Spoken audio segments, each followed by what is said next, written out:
విత్తనము దేవుని వాక్యము. త్రోవ ప్రక్కన పడిన విత్తనములు ఎవరనగా వారు వాక్యం వింటారు, కానీ అపవాది వచ్చి వారి హృదయంలో నుంచి సందేశాన్ని దొంగిలించుకుపోతాడు, వారు నమ్మి రక్షణ పొందకుండానట్లు చేస్తాడు. రాతి నేలను పడిన విత్తనములు ఎవరంటే వారు వింటారు, సందేశాన్ని అంగీకరిస్తారు కూడా, కానీ వేరు లేనందున కొంతకాలం మాత్రమే నమ్ముతారు. శోధన కాలము వచ్చినప్పుడు పడిపోతారు.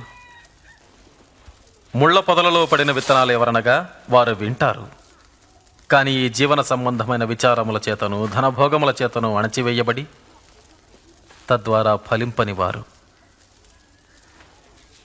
మంచి నేలను పడిన విత్తనాలు ఎవరనగా యోగ్యమైన మంచి మనసుతో వాక్యము విని హృదయములో భద్రపరచి దానిని అవలంబించి ఓపికతో ఫలించువారు.